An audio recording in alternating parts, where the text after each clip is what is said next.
Speaker's Corner aboard the Villa Vie Odyssey, hosted by Kit Cassingham. Chris Go Guld Judy there. has been teaching technology since, did you say 85? 83. 83, before there was technology. And she jumped in and she's learned things as she's gone along, and she started her own business to teach people how to use spreadsheets and apps and stuff. Tonight she's going to confine her discussions to smartphones, and she's going to share 7 tips. And she said she's doing 7, not 6, not 8, 7. Maybe more. No. She said not. I said not. I said I have 7. Yeah. We're going to stop at 7. I will count them. 7. Oh, the peanut gallery. So this specifically will be with photos, maps, time zones, and other basics.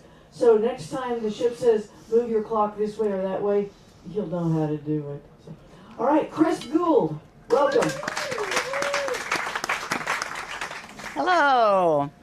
Okay, 7 smartphone tips for everyone, iPhone or Android, and these are just easy, practical tips. I am Chris. And I'm Jim. And we are Geeks on Tour, and these are kind of our signature because another word for a geek is a propeller head. So that's what we are, propeller heads. We have been working in technology training, both of us, since the early 80s. I had a computer training center. He built the computers that I used in my computer training center, and then I hired him. So I used to work for Chris. He still works for Chris. And since 2004, in 2004 we got an RV and we started traveling around the country, and we continued to teach at RV rallies, and that's how we know Judy here. We've done lots of classes together at RV rallies all across the country, so we came up with this name, Geeks on Tour. Get it? And now we are Geeks on World Tour on the Odyssey. Okay. So my 7 tips. First tip is about QR codes. Second tip is about changing time zones. Third and fourth tips are about making better photos. Fifth tip is about low power mode. Sixth one is quick settings. And 7 is phone accessories I think you should have. Questions, please hold them to the end if at all possible, because I want to make sure I get through the 7. There should be plenty of time for questions at the end. And you know this slide, right? Every seminar you go to says, please turn off or silence your smartphones. Just kidding. We want you to get them out and play with them. I'm going to tell you. And your phones too. I'm going to tell you, try this and try that. And there's a slideshow here, and there's a couple of videos that are linked in the slideshow, and I want you to be able to review this information later. So there's a page on our website, and I want to show you how to get there. It is geeksontour.com is our website, and if you scroll down, you'll see this image for classes. If you click on classes, I mean, that's what we call it when we give an hour, private kind of seminar. And we've done hundreds of them. And so they are in date order. So May 7, Odyssey Speaker's Corner, 7 smartphone tips for everyone.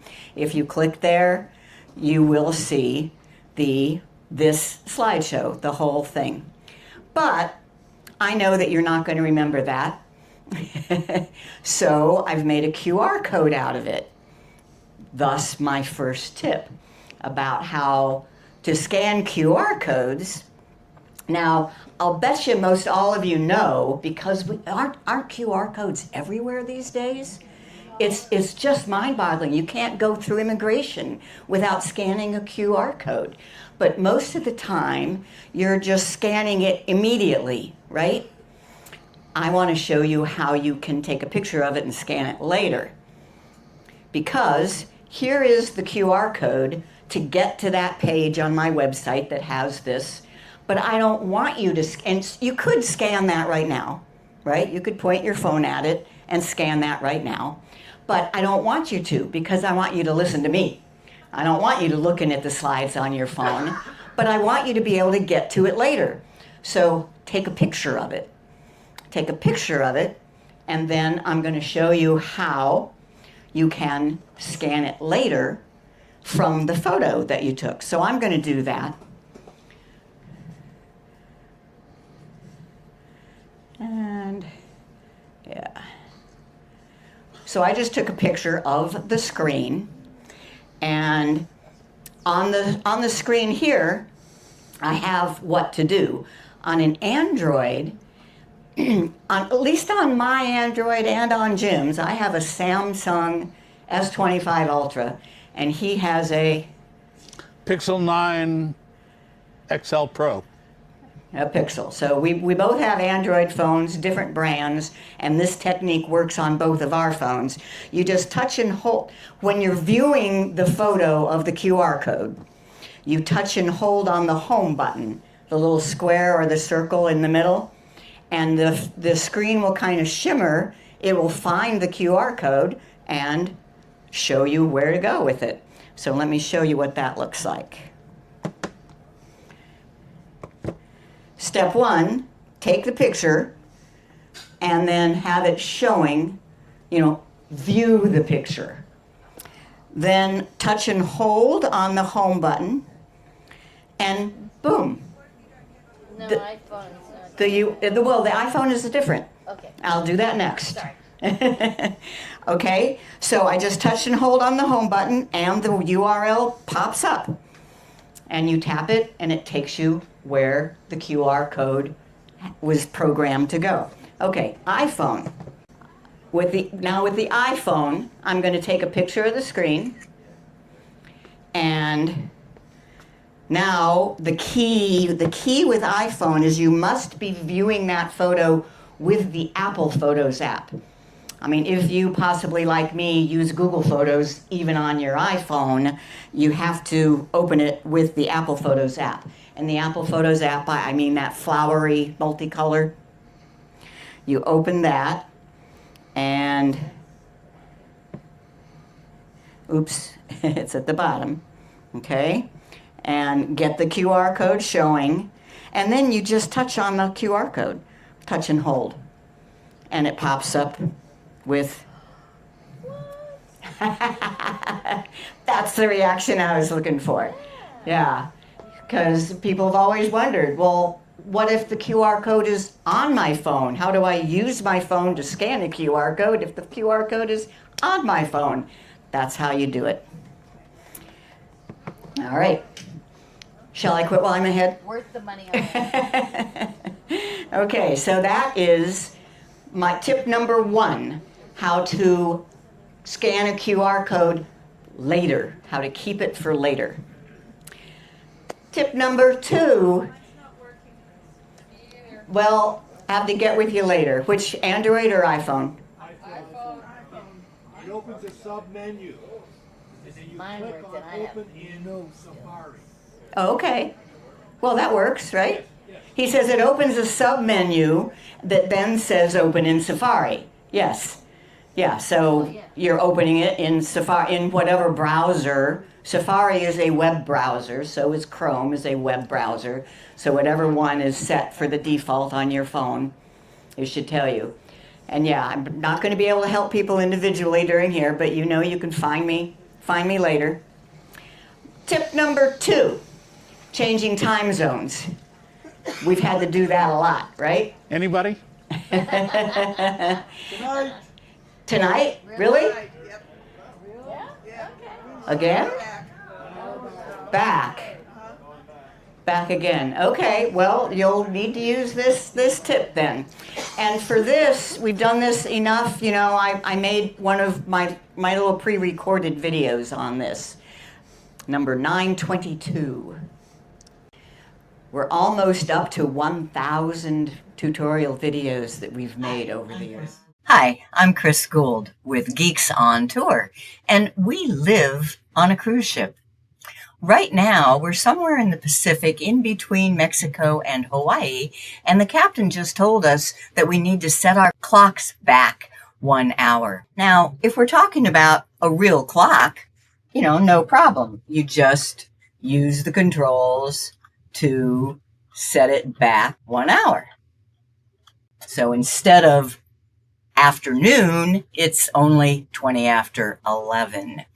But with electronic devices, phones, computers, tablets, it's different because they not only tell you what time it is right here, they can tell you any place in the world. So for example, on my Samsung phone, I have it showing me the time where I am, plus the time in Miami and in Honolulu. Now, if I just change the time, I want you to watch what happens. So it says that it's 4:23 in Miami. Now, the time settings are in your settings. This is an Android, Samsung, and under General Management, Date and Time. First of all, you have to take off. If you want to manually change your time, you have to take off the automatic date and time. And why do we have to do that? Because there are no cell towers out here in the ocean, or there are plenty of places in the world where there's not a cell tower in range, and that's generally where your phone gets its time and time zone from, is the cell towers. So you have to turn that off.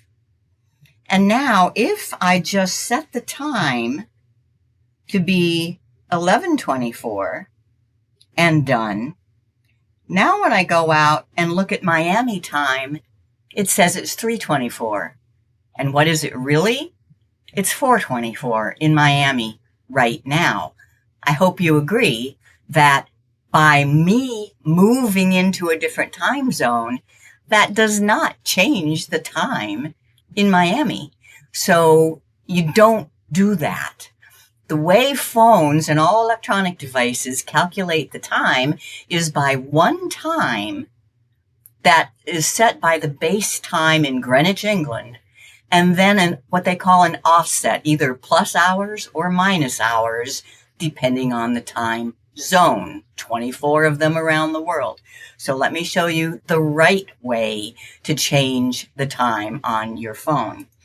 Settings, General, and Date and Time.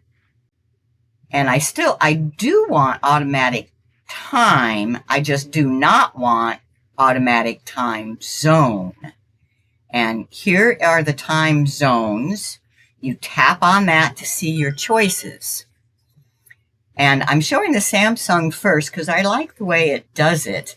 It doesn't give you the name of the time zone. It gives you the offset. So GMT means Greenwich Mean Time, and then you either add or subtract hours. Now, if you don't know what you're in, you can just look at the time over here. So I know that instead of 12:25, it's supposed to be 11:25. That means I am in the -9 GMT offset. UTC stands for Universal Time Coordinated, which includes the Greenwich and the offset.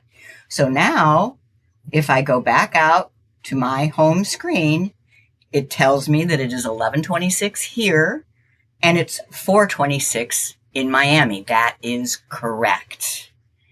So that's how you do it. You just change the time zone. Now let me show you on a Pixel phone, which is also Android, but it's slightly different in its settings. You go into Settings and System and Date and Time. Now the time is okay, but once again, you need to make sure that automatic time zone is off. And it's telling me that we are currently in GMT -8, which happens to be Alaska Daylight Time. If I tap on here and time zone, I want it to go to 11:27. That is GMT -9, and it's telling me that that's a place called ADAC. Remember that? It'll be important when we get to the iPhone. So that is how you change just the time zone on a Pixel phone. Last, I want to show you the iPhone. Settings, general and date and time. No, you don't want it set automatically. You need to have it taken off. But no, you don't want to change the time. Now, on the iPhone, you only get the city. So you have to know, which is why I thought it was helpful to do this pixel first. You might have to Google for what city is in my time zone or something like that. But what we learned that it's ADAC. So you choose ADAC, and the iPhone now says it's 11:29. So if you ever find yourself with no cell towers anywhere around you and you need to change the time on your phone, that's how to do it. I'm Chris Gould with Geeks on Tour. One additional thing. So you put it in the manual so that you can manually change it. But when you're back to shore, put it back to automatic, because then it will keep up with whatever is currently correct, and it will correct anything that you might have done wrong. But you don't want to put it onto automatic until you've actually gotten to shore. For example, what just happened here in going through that Bali Straits, the ship had told us to change the time zone to what our next port is. But actually where we were sailing by was different. So if you had it on automatic, it might have picked up the shore. So when you change it to manual, keep it in manual until you get back to shore, and then put it back on automatic. Okay, that was tip number 2. Tip number 3, we're into photography, my favorite. And this tip is about telephoto by number. What I'm talking about is, if you look at the back of your phone, you should see lenses. How many of you only have one lens? Really? It's time for a new phone. Yeah. Okay. Yeah, this one is really, really good. You'll see a sample in a minute. This is a Samsung S25 Ultra. But for most of you have multiple lenses. Now, when you take a picture and you want to zoom in, how do you do it? How many of you are putting 2 fingers on the screen and spreading them? You know, that's okay, but it's really much easier just to tap the numbers. So first of all, the numbers will say 1x, 3x, 10x, and that's the little sample there. The 1x is just what you're seeing, so that's getting a whole tree. 3x is just getting the top of the tree. 10x is just getting the flower on the top of the tree. First, quick tip. With all lenses, our number 1. Clean the lens. Wipe that baby off. So I'm going to take a selfie. Oh, do I have to get up now? You don't have to. I can just do me if you want. No, the best thing is to get me in it. So I'm going to take a selfie. Oh, and here's another little tip. I put a timer on so that I can tap the shutter and then frame the shot. But don't sit down yet. Clean the lens. You know, these lenses absolutely should be cleaned. But when you're taking a selfie, where is that lens? It's right on the face, and it's probably full of greasy fingerprints. So it is just a little dot up at the top of your screen. Clean that lens. And now I'm going to take it again and show you the difference. Oh, I didn't get that was a wasted kiss. It didn't get a shot. Okay. I get no respect. Okay, so now let's look at those 2 pictures. And I always use Google Photos to look. And there's the one with the dirty lens. There's the one with the clean lens. And you saw, right? The only thing I did different was clean the lens. Okay, huge tip. That's if you learn nothing else tonight but that, I'm happy. All right, but know your lenses. So mine actually has 5. I'm getting it off of that. Okay, yeah, back to the Z. So I know it's tiny, but they're 0.6, 1, 2, 3, 5, 10, and as soon as I tap, I get a 30 and a 100 as well. So if I take a picture, I'm going to take it just at 1x, pointing over here. Let's say I'm kind of aiming for Basha back there against the wall, but I'm taking it 1x. Now I'm taking it at 0.6. 0.6 means wide angle. It's going to get more of the room. I use the wide angle probably even more than the telephoto. Then I'm going to go to 5, and then I'm going to go to 10 and take a picture. So I'm just tapping that button. I'm not going through all the work of spreading my fingers, and I'm going to go all the way to 30. And now let's look at those. So here's the one. Yeah. Let me do it this way. You'll be able to see it a little bit better. So that was 1x. That was the 0.6. Notice it gets a lot more of the room. That was 3, 10, and 30.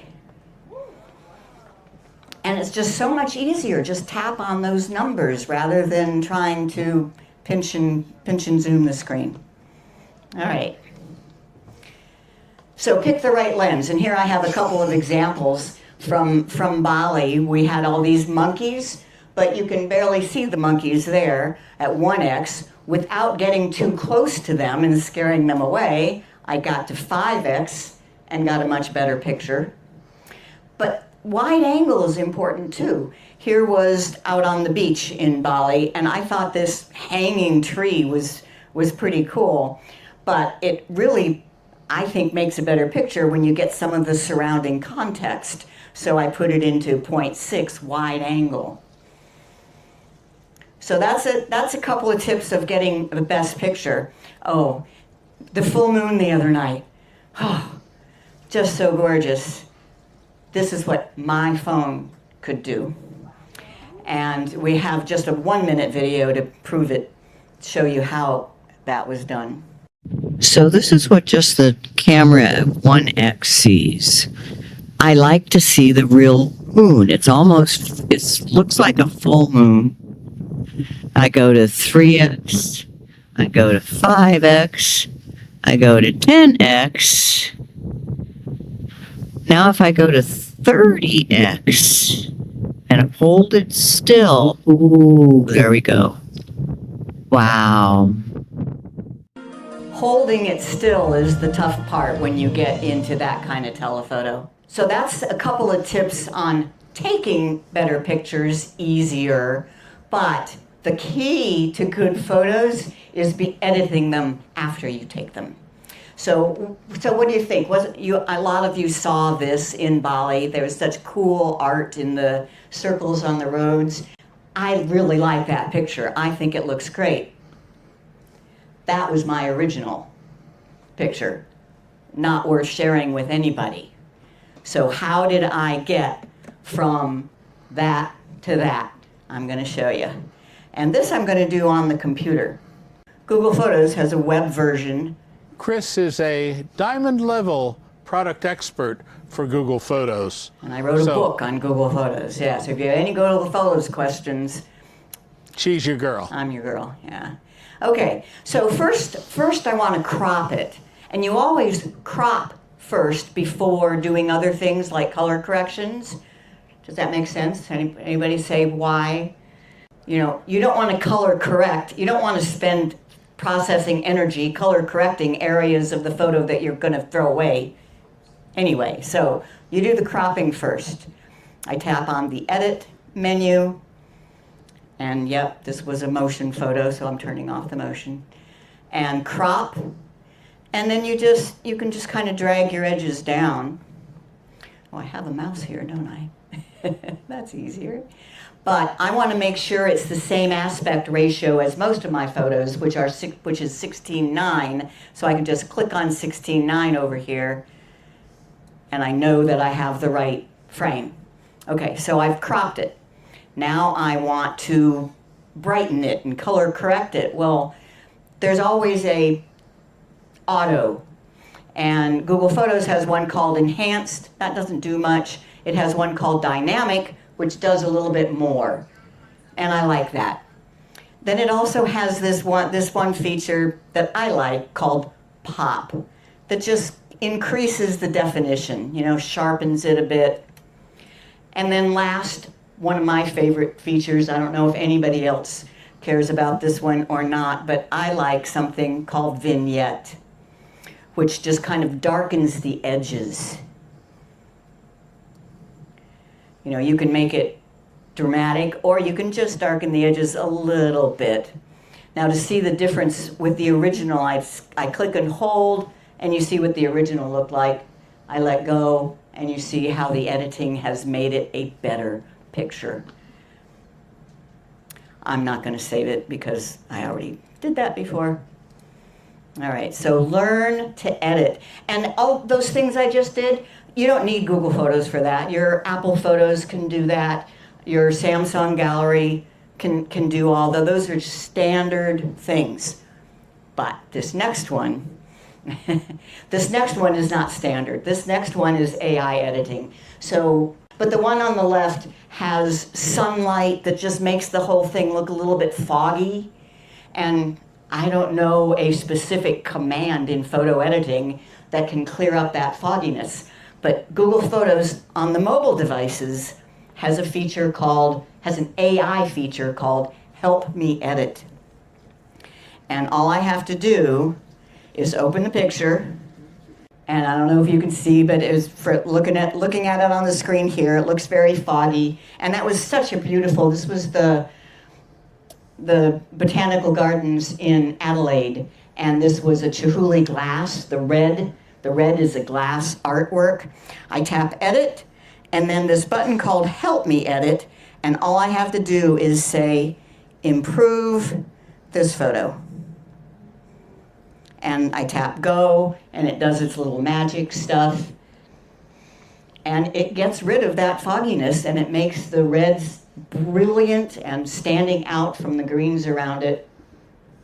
That's all I had to do is say, help me edit. You can use that to remove reflections, to move people closer together, and a bunch of stuff. So that's Help Me Edit. That's only on the mobile devices. Okay, low power mode. Was anybody here when Eddie gave his talk about phone safety and all that?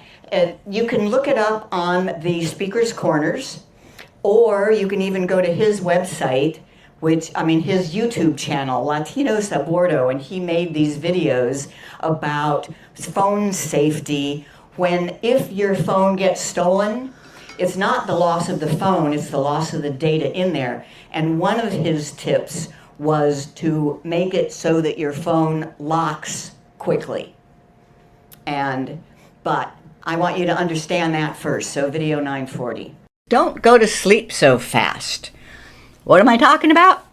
Have you ever been using your phone to maybe compose an email, and you stare off into the distance for a moment to compose your thoughts, and the next time you look back at your phone, it's black. It's gone to sleep.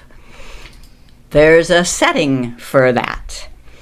And I guarantee you, if your setting is set to go to sleep after 15 seconds of inactivity, you are being annoyed by your phone all the time for it going to sleep so fast. So let's look at that setting. iPhone. Settings. And it's under display and brightness, because it has to do with the display. The display goes black when it goes to sleep. And in the iPhone, it's called auto lock. So when it goes dark, it's locked. Auto lock. And here if you have 30 seconds, it is annoying.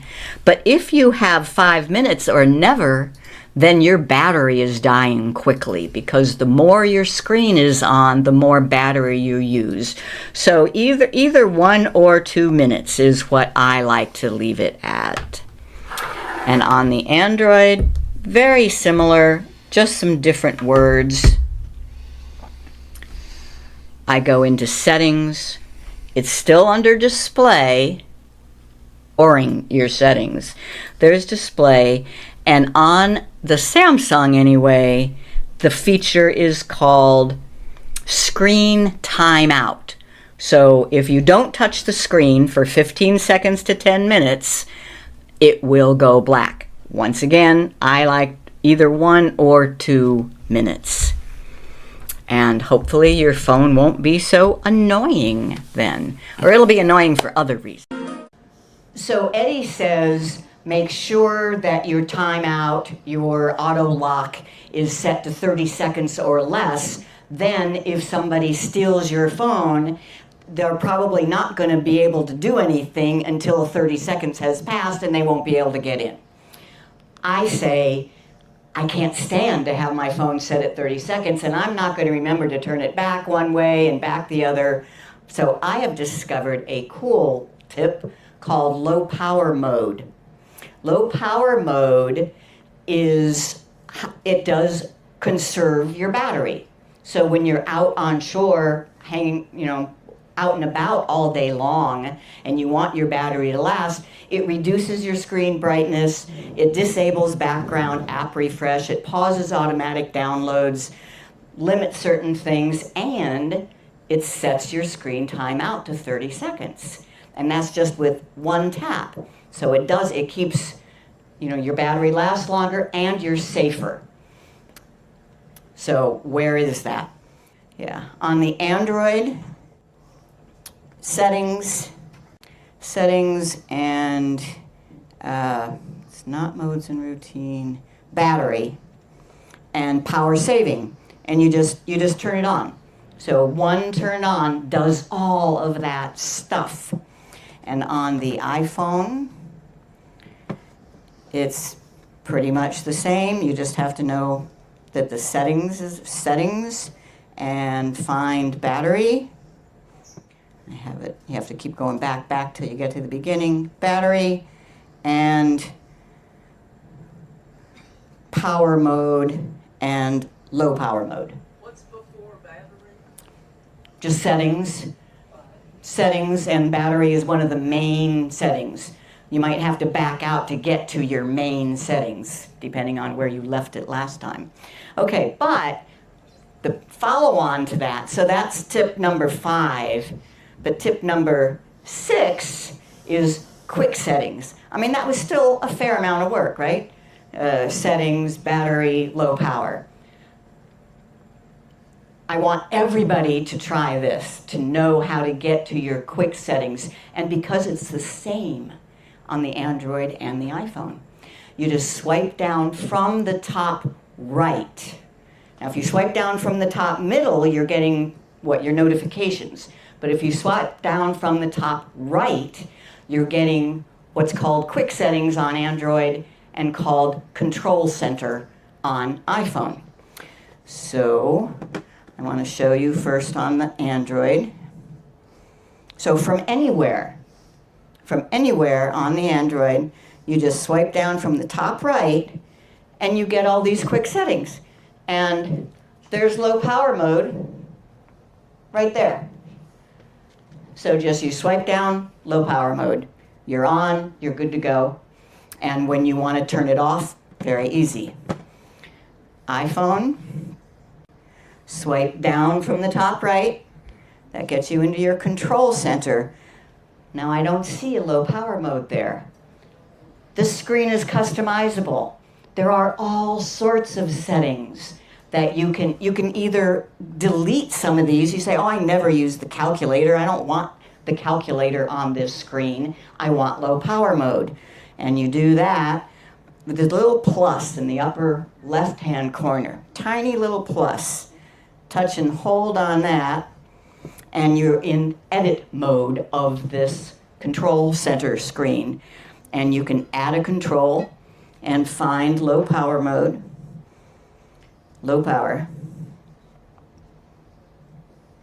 Okay, now you have a low power mode control on here, right there. One tap and it's on, one tap and it's off.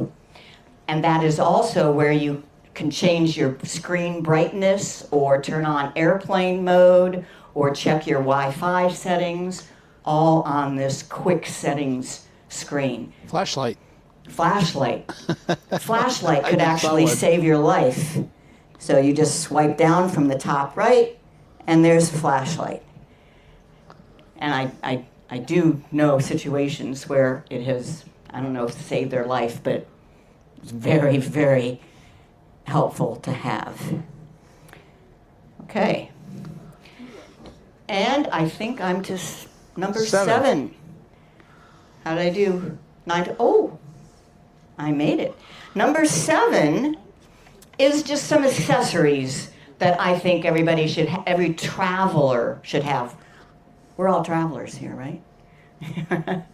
Number 1, a lanyard. You know, when you are out and about, yes, it will help not, it'll help prevent your phone from getting taken. But more than that, I'm afraid of dropping. I'm afraid of my problems with my phone. So you just, you have it on a lanyard. I think that's an important accessory to have. Number 2, battery. Even if you go in low power mode, you might run down till you have no battery and you need your phone. So these things are, what, $60 or something? All over the place. Yeah, they are all over the place. I bought one for $30 for an Apple before. She says she bought one for $30 for an Apple, and that's pretty, because anything with the Apple logo on it is usually twice as much. Now, this one, still, you need to have the cables with it. You know, so I have the battery and the cables in a little pouch. But this is great. This lasts, I haven't charged this in a month, and it still is fully charged. You know, I haven't needed to use it too much. I love this one because it's magnetic. You don't have to have, so just, and it kind of jumps into place. And when the magnetic is on, it's charging, just like that. So charger. And the last thing is a hotspot. We all struggle with how do we get internet connection when we're off the ship, when we don't have the ship's Wi-Fi. And yes, our phones might have a cellular connection, but maybe they're not working. This number 1 is a different cell service, so it's always good to have a backup. So this is a backup. Number 2, this is a hotspot. Right now, if you go into your Wi-Fi settings, you will see a Geek hotspot and that you could connect to. We can, so just with carrying this in your pocket, you can share it with everybody in your taxi. So what exactly are these? You know, if you say, oh yeah, that sounds like a good idea, I want one, here's QR codes. Do you have to scan them right now? No. No. But you can take a picture of them, and if you should ever decide that you want to maybe, when you want to see exactly what I was talking about here, what products I was showing, you'll be able to scan them later with the techniques that I taught you. And those were my 7 tips. Scanning a QR code from a photo, manually changing time zones when at sea, photography, clean the lens and pick the right lens. Photography, learn to edit. Low power mode, also for safety on shore because of the timeout. and quick settings, control center, and the phone accessories. Ready for questions? Well, mine is not a question so much, but I use low power mode all the time.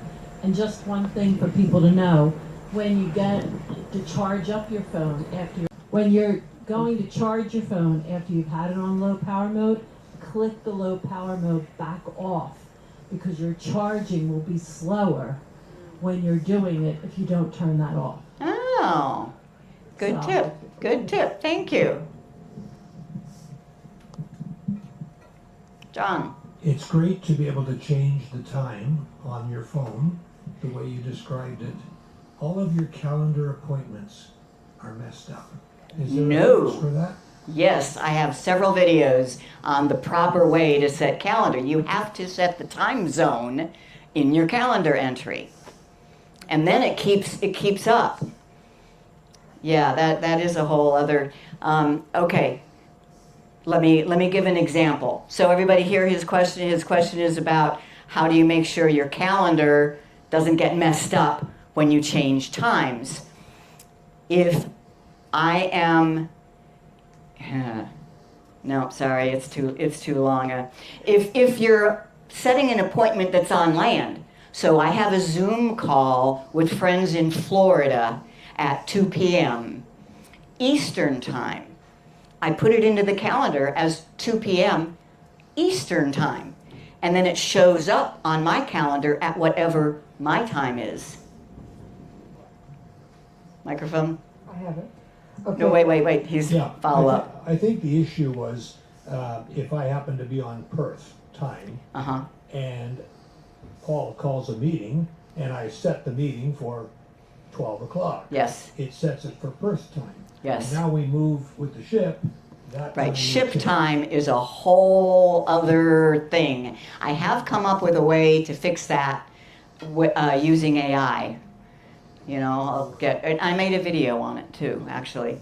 Here, we have somebody with a microphone here. That was my same question, but question number 2. When you're on low battery, how does it affect like taking photos or making phone calls or anything else? Thank you, great question. Because I wondered that too.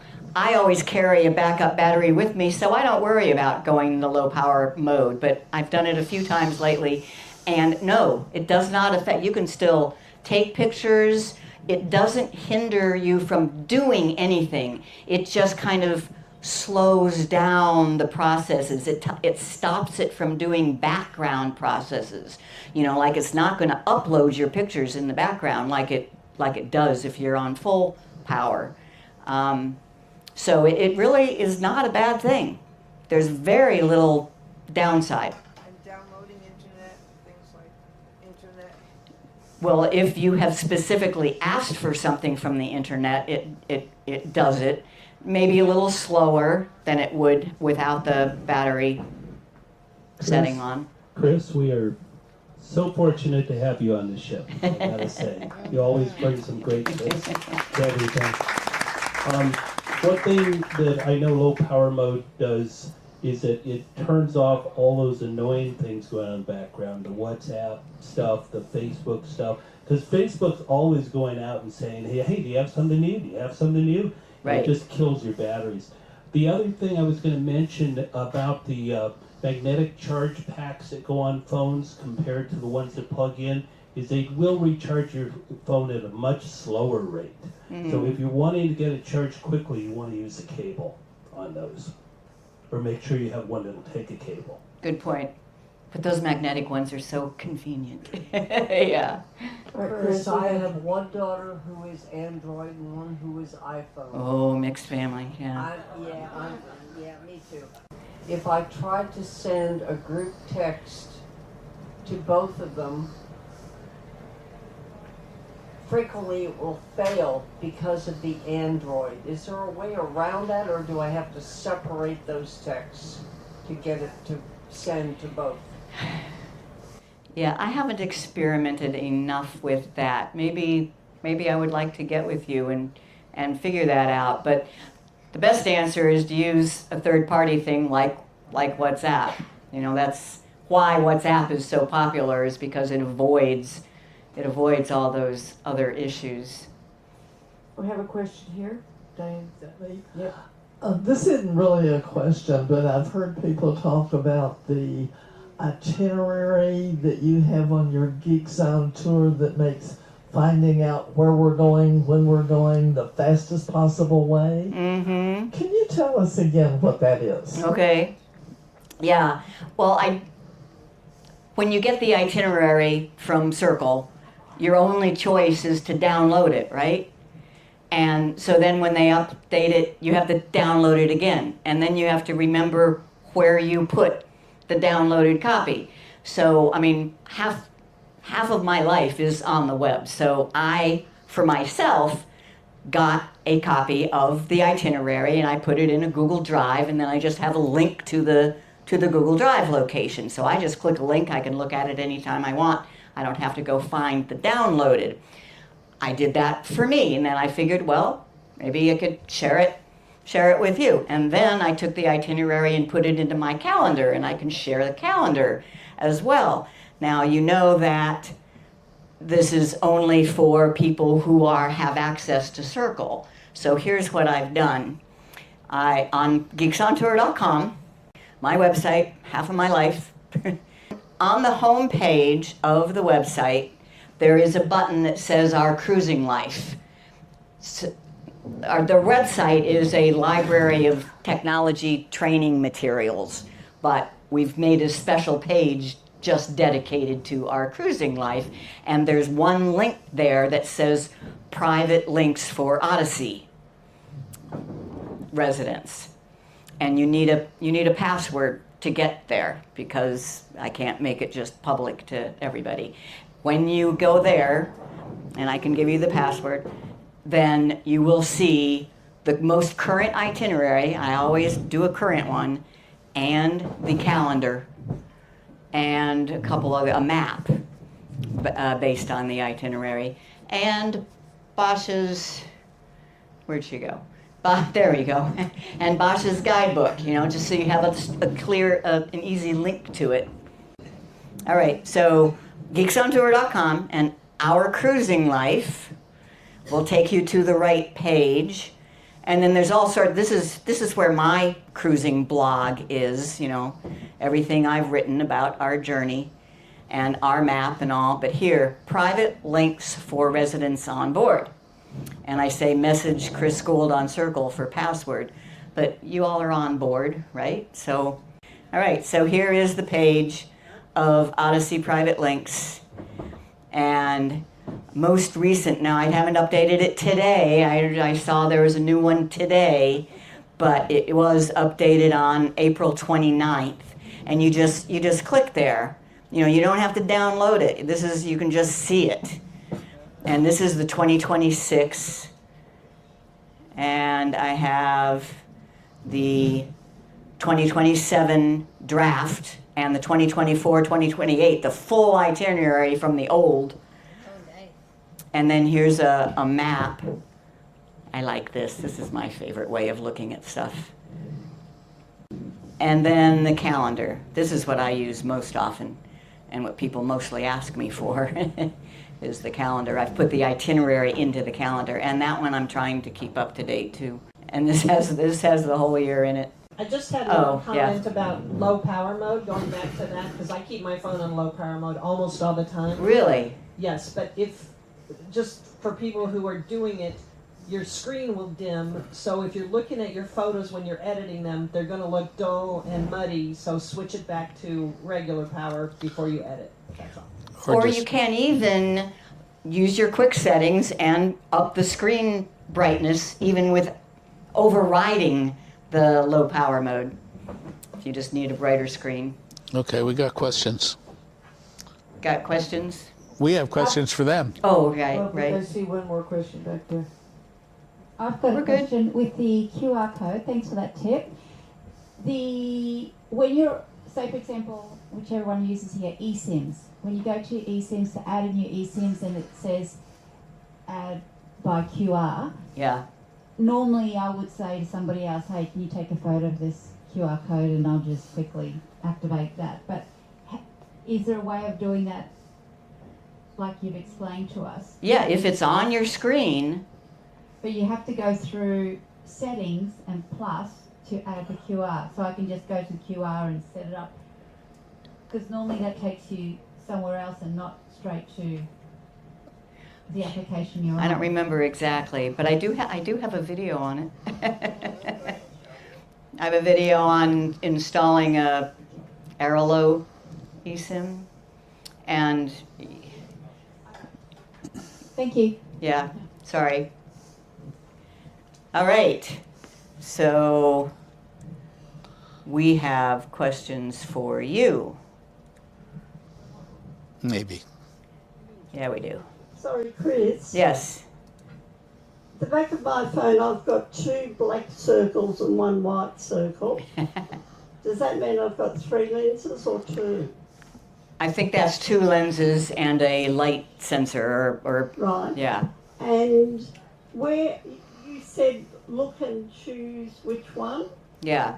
Where do you find that? When you open the camera, you should see a couple of numbers down at the bottom of the screen. You know, 1x, 5x, 0.5 is the wide angle. Oh, right. Mine Okay. just says 0.5 and 1. Okay, Yeah. so that's all you got. Thank you. All right. True or false? QR codes must be scanned immediately. No. Take a picture and scan it later. Okay, when the ship's clock changes time, go into your phone settings and manually set the A, time, B, time zone, or C, lat lon. B, time zone. Okay, instead of using 2 fingers to zoom in with the camera, you should A, tap the number, B, ask Siri to zoom in, or C, use the volume keys. Tap the number. Some phones have a setting where you can use the volume rocker to zoom in and out. That's kind of fun, but I still think it's more accurate. You're picking a lens when you type the number. Tap the number. What's the number 1 tip to taking good photos? Clean the lens. We have a photographer here. Isn't that the first thing you do with a real camera too? I clean it before I ever go out. Right. And then I put the lens cap on. I don't bother with the lens cap on this. True or false? Turning on low power mode will set your screen's timeout to 30 seconds. True. Or maybe even 15 on phones that have a 15-second. I'm not sure. All right. So Look at this subscribe QR to our code here. newsletter. Sign up for our free newsletters. It's at geeksontour.com/news, and that QR code will take you there, and you can get all kinds of cool stuff. I'm Chris. I'm Jim. And we're Geeks on Tour. Thanks Geeks for being on here. World Tour. Geeks on World Tour.